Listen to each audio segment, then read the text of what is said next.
అందరికీ వందనములు. ప్రేమైనటువంటి దేవుని బిడ్డలారా, ఉదయకాల సమయంలో పడకల మీద నుంచి లేసినట్టయితే ప్రభు యొక్క కృపావర్తన విన్నారండి. ఈరోజు దేవుని వాక్యాన్ని చూసినట్టయితే మరి ఆ ప్రభు యొక్క పునరుద్ధానపు రోజు ఈరోజు మనం చూసినట్టు 3వ తారీఖు మే నెల 2026 సంవత్సరం. ఈ ఉదయకాల సమయంలో పడకల మీద నుంచి లేసినట్టయితే ప్రభు యొక్క కృపావర్తన విన్నారండి. నిర్గమాకాండము 15వ అధ్యాయం 11వ వచనం. నిర్గమాకాండం 15వ అధ్యాయం 11వ వచనం. యెహోవా వేల్పులలో నీ వంటి వాడెవడు? పరిశుద్ధతను బట్టి నీవు మహనీయుడు, స్తుతి కీర్తన బట్టి పూజ్యుడవు, అద్భుతములు చేయవాడవు, నీ వంటి వాడెవడు? నీ వంటి వాడు ఎవడు? కాబట్టి దేవుని వాక్యాన్ని చూసినట్లయితే ఈరోజు మనకు ఇవ్వబడిన మాట, యెహోవా వేల్పులలో నీ వంటి వాడెవడు? వేల్పులలో నీ వంటి వాడెవడు? కాబట్టి వేల్పులలో అంటే అర్థం ఏంటంటే, చాలామందికి ఈ విషయాన్ని గమనించడానికి కూడా అర్థం తెలియదు. కానీ ఆరాధన అయితే చేస్తూ వస్తాం. ఏంటి, ఈరోజు ప్రభు యొక్క పునరుద్ధానపు రోజు, దేవుని మందిరంకి వెళ్దాం, వాక్యం చెప్పబడిన రీతిలో వాక్య ప్రకారం ఆరాధన చేస్తాం. ఏమని?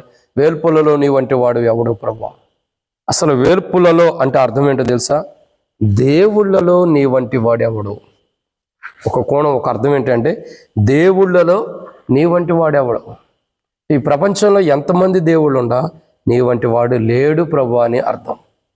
ఆరాధన ఏంటంటే యెహోవా వేల్పులలో నీ వంటి వాడు లేడు అంటే అర్థం ఏంటి? ప్రభువా, ఈ భూమి మీద దేవుళ్ళు అనబడుతున్న వాడు చాలామంది ఉండా, వారిలో నీ వంటి వాడు అంటూ ఇంకొకరు ఇంకొకరు లేరు అని అర్థం అక్కడ. అయితే వేల్పులలో అంటే దేవుళ్ళలో నీ వంటి వాడు లేడని అర్థం. దేవుళ్ళు నీ వంటి వాడు లేడు, ఆయన లాంటి వాడు లేడు. ఎందుకు ఆయన లాంటి వాడు లేడంటే కొన్ని విషయాలు చెప్తా. ఈరోజు కొన్ని లేఖన భాగం చూసినట్లయితే ఇలాగ ప్రజల ఎడల ఉద్దేశం కలిగిన వాడు మరొకరు లేరు. అందుకే వేర్పుల్లో నీ వంటి వాడు ఎవడంటే దేవుళ్ళో నీ వంటి వాడు లేడు. ఎందుకు? ఈయన ఎలాంటి వాడంటే, రండి, ఈయన ఎలాంటి వాడు? కీర్తన గ్రంథం 121వ కీర్తన. ఆయన ఎలాంటి వాడు? కీర్తన గ్రంథం 121వ అధ్యాయం ఏమని రాయబడుతూ వచ్చింది చూడండి. కీర్తన గ్రంథం 121వ అధ్యాయం చూడండి, 4వ వచనం. ఇశ్రాయేలును కాపాడువాడు కొనుకోడు నిద్రపోడు, యెహోవా నిన్ను కాపాడును.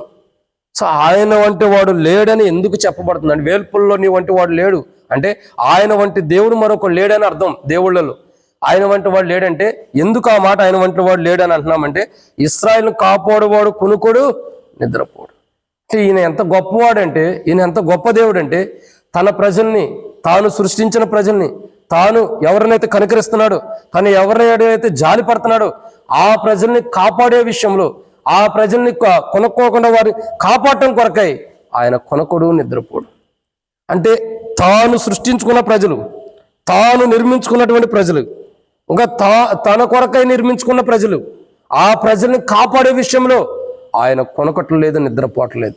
అందుకే ఆ నిర్గమాకాండం 15వ అధ్యాయం 11వ వచనం అంటున్నారు, యెహోవా వేల్పులలో నీ వంటి వాడు ఎవడు? నీ వంటి వాడు మరొక లేడు ప్రభు. పరిశుద్ధతను బట్టి నువ్వు మహనీయుడవు, స్తుతి కీర్తనను బట్టి నువ్వు యోగ్యుడవు. ఎందుకంటే నీ వంటి వాడు దేవుళ్ళ మరొకడు లేడు. ఎందుకు లేడంటే నీలాగా ప్రజల్ని కొనుక్కోకుండా నిద్రపోకుండా కాపాడేవాడు నీలాంటి వాడు లేడు. ఇలాంటి వాడు లేడు.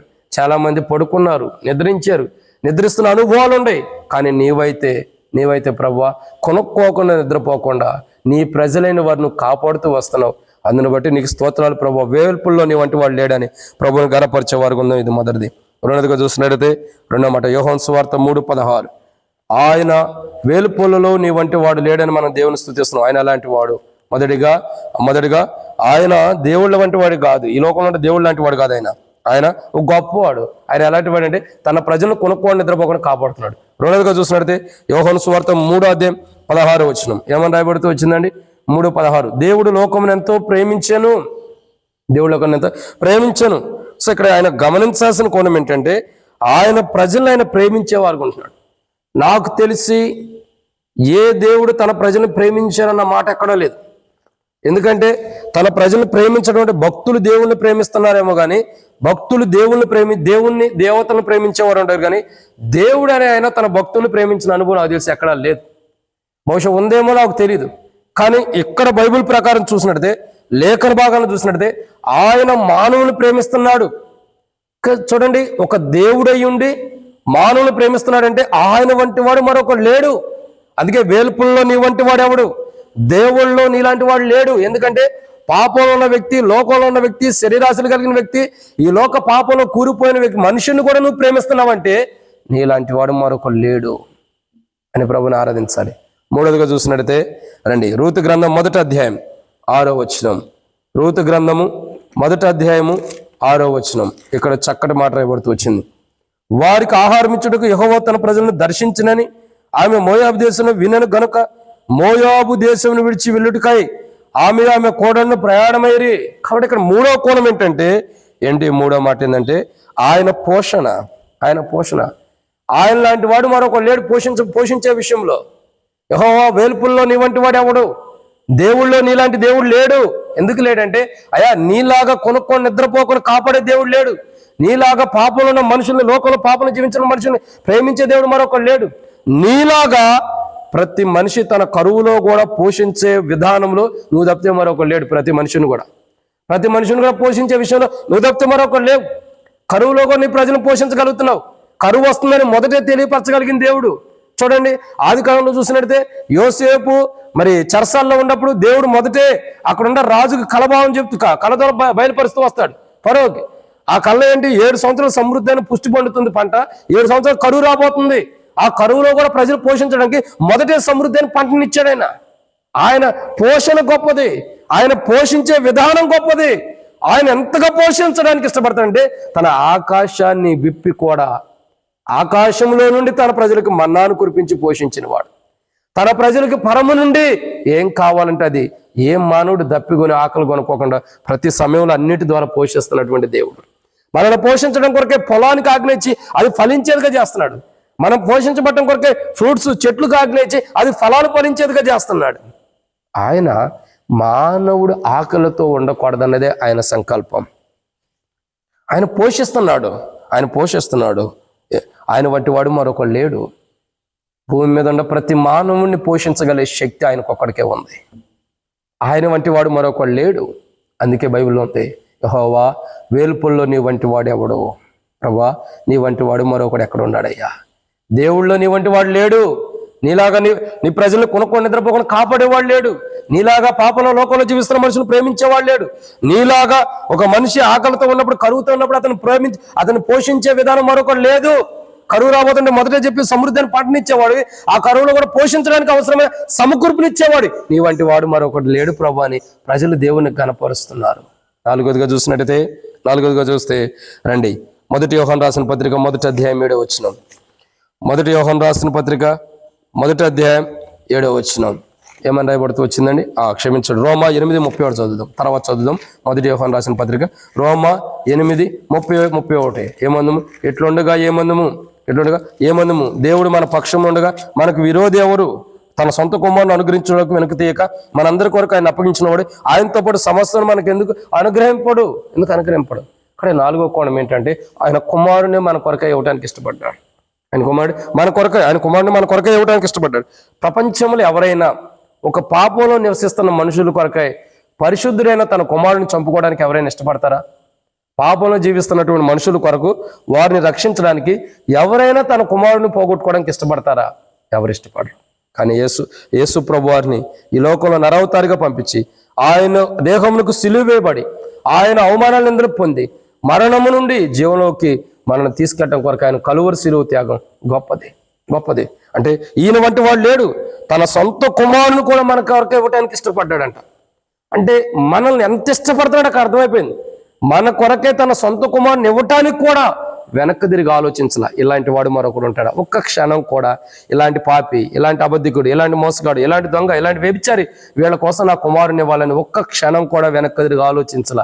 అది గొప్ప దేవుడు. అందుకే యెహోవా వేల్పుల్లో నీ వంటి వాడు లేడు ప్రభువా, నీ వంటి వాడు లేడు, నీతో సమమైన వాడు కూడా లేడు. ఎందుకంటే నీ గొప్పతనం, నీ ఆలోచన వేరు.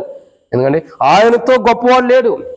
వేల్పుల్లో నీ వంటి వాడు ఎవడు? అంటే నీతో దేవుళ్ళు అనబడుతున్న వారు ఎవరు సమానమైన వారు ఎవరు లేరు. ఎందుకంటే నీ ప్రజలను కొనుక్కోని కాపాడే విషయంలో నీలాంటి వాడు మరొకడేటి? పాపంలో జీవిస్తున్న మనిషికి ప్రేమను కనపరిచే నీలాంటి వాడేడి? కరువులో ఉన్న వ్యక్తులకు కానీ, బాధల్లో ఉండవు కానీ, ఆకలితో ఉన్న వాడిని పోషించేవాడు లాంటి నీ వంటి వాడేడి ప్రభా? ఇంకా ఒక పాపంలో జీవిస్తున్న మానవుడి కొరకు తన సొంత కుమారుని ఇవ్వడానికి ఇష్టపడిన నీలాంటి వాడు మరొకడేడి? అది అక్కడ అర్థం. వెల్పుల్లో నీ వంటి వాడు అంటే నీకు సమమైన వాడు లేడు. 5వదిగా చూసినట్టయితే రండి, మొదటి యోహాను రాసిన పత్రిక 1వ అధ్యాయం 7వ వచనం రాయబడుతుంది. 5వ మాట ఏమనుందండి? ఏమని నేను చదువుతున్నా చూడండి. మధ్య నుండి అప్పుడు ఆయన కుమారుడైన యేసు రక్తం ప్రతి పాపులను మనల్ని పవిత్రంగా చేయను. చూడండి, ఆయన తన కుమారుని రక్తం ద్వారా మనలో ఉన్న ప్రతి పాపాన్ని నుండి మనం పరిశుద్ధులుగా చేస్తున్నాడు. అంటే ఒక పాపంలో ఉన్న వ్యక్తిని పరిశుద్ధులుగా చేస్తున్నాడంటే ఇలాంటి వాడు మరొక దేవుడు ఎక్కడా లేడు నాకు తెలిసి. నీ వంటి వాడు లేడు. సవాలుతో చెప్పొచ్చు, పాపంలో ఉన్న వ్యక్తిని పరిశుద్ధుడిగా చేసే ఇలాంటి దేవుడు తప్ప ప్రపంచంలో మరొకడు లేడు. ఎందుకు లేడంటే దేవుళ్ళు అనబడుతున్న వారు చాలా మంది ఉన్నారు, కానీ ఒక పాపంలో జీవిస్తున్న వ్యక్తిని పరిశుద్ధత కలిగిన వాడుగా పరిశుద్ధుడిగా చేయగలిగిన శక్తి కలిగిన దేవుడు అంటూ మరొకడు లేడు. ఒక పాపంలో ఉన్న వ్యక్తిని పరిశుద్ధుడిగా చేసే శక్తి మరొకరికి లేదు, చేయలేరు. అంటరానితనం, పక్కన పెట్టేతనం, పక్కకు జరిపేసేతనం ఉంది ఈ లోకంలో. కానీ ఈయన ఎలాంటి వాడంటే పక్కన పెట్టేవాడు కాదు, అంటరానితనంగా ప్రజలు దూరం చేసేవాడు కాదు, ఆయన దూరపరుచుకునేవాడు కాదు. ఆయన ఎలాంటి వాడంటే పాపంలో జీవిస్తున్న మానవుని పరిశుద్ధులుగా చేయడానికి ఇష్టపడ్డేవాడు. ఇలాంటి వాడు మరొకడు లేడు. అందుకే మనం ఆరాధించాలి. యెహోవా వెలుపుల్లో నీ వంటి వాడు ఎవడు ప్రభువా? నీతో సమమైన వాడు ఎవడు లేడు. దేవుళ్ళో నీ వంటి వాడు లేడు. ఎందుకు లేడంటే నీ వంటి వాడు ఎవరూ లేడని మేము ఎందుకు అంటున్నామంటే నీలాగా కొనుక్కొని నిద్రపోకుండా కాపాడే ప్రజలు లేరు. నీలాగా పితరులు పాపంలో ఉన్నవాడిని ప్రేమించే ప్రజలు లేరు. నీలాగా కొనుక్కొని నిద్రపోకుండా కాపాడే దేవుడు లేడు. నీలాగా ప్రేమించే దేవుడు లేడు పాపంలో ఉన్నవాడిని. నీలాగా పోషించే దేవుడు లేడు. నీలాగా నీ కుమారుని ఇవ్వటానికి వెనక్కి తిరిగి ఆలోచించినటువంటి దేవుడు మరొకరు లేడు. నీలాగా పాపంలో ఉన్న వ్యక్తి పరిశుద్ధుడిగా చేయాలన్న మనస్తత్వం, పరిశుద్ధుడిగా చేసేటటువంటి విధానం మరొకడికి లేదు. అందుకే వేల్పుల్లో నీ వంటి వాడు లేడు ప్రభువా. అంటే దేవుళ్ళలో, ఈ లోకంలో దేవుళ్ళు అనబడుతున్న వాళ్ళు నీలాంటి వాడు మరొకడు లేడు. అందుని బట్టి ఈరోజు మనం సాగిలిపడి హృదయమారా యెహోవా వేల్పుల్లో అంటే దేవుళ్ళలో నీ వంటి వాడు మరొకడు లేడు. ఎందుకంటే నీ కాపుదల, నీ ఆదరణ, నీ పోషణ, నీ ప్రేమ, నీ త్యాగం ప్రభా, నీవు సమకూర్పు, నీ పరిశుద్ధత మరొకడికి లేదు, మరొకరి ద్వారా మాకు రాలేదు. నీ ద్వారా నీ కుమారుడు కల్వరిశిలో ప్రాణం పెట్టి చనిపోయి తిరిగినటం ద్వారానే ప్రభా. నీ వంటి వాడు ఎవరు? నీ వంటి వాడు ఎవరు అని ప్రభుని ఈ ఉదయకాలం పడకల మించి లేవడంతో ప్రభుని ఆరాధించేవారు ఉన్నాం. ఆ ప్రార్థన చేసుకున్నాం. ప్రేమ కలిగిన తండ్రి, పరిశుద్ధుడు అయిన దేవా, మీ కొందనాలు. యెహోవా వేల్పుల్లో నీ వంటి వాడు లేడు. దేవుళ్ళు దేవతలు అనబడుతున్న వారిలో నీ వంటి వాడు మరొకడు లేడు. ఎందుకంటే నీతో సమమైన వాడు కూడా లేడు. నీలాగా కాపాడే విషయం, నీలాగా ప్రేమించే విషయం, దాన్ని నీలాగా పోషించే విషయం, నీలాగా నీ కుమారుని మా కొరకు ఇవ్వడానికి త్యాగం చేసే విషయంలో కానీ, నీలాగా పరిశుద్ధతనిచ్చే విషయంలో కానీ మరొకడు లేడు ప్రభువా. యెహోవా వేల్పుల్లో నీ వంటి వాడు ఎవడూ లేడు. అందుని బట్టి నీ ఒక్కడవే ఇంత గొప్ప ఘనతకి, ఇంత గొప్ప కార్యాలు చేయడానికి యోగ్యుడివై ఉన్నావు. కాబట్టి నీకు మేము ఈరోజు మా జీవితాల్లో కూడా నీ కాపుదల, నీ ప్రేమ, నీ పోషణ, నీ త్యాగము ప్రభువా ఇంకా చూస్తున్నట్టయితే నా జీవితంలో నువ్వు చేస్తూ వచ్చిన పరిశుద్ధత కార్యాన్ని బట్టి నీకే ఉదయకాలం పడకల నుంచి లేవడం కృతజ్ఞత చెల్లిస్తూ ఇదేనా మంత్రులు మీ కాపుదల, మీ నడిపింపులో దయచేయమని యేసు ప్రభు నామములో ప్రార్థన చేస్తున్నాను తండ్రి. ఆమేన్. ప్రియమైన దేవుని బిడ్డలారా, అందరికీ మన ప్రభువైన యేసుక్రీస్తు నామములో శుభవందనములు ప్రకటిస్తున్నాను.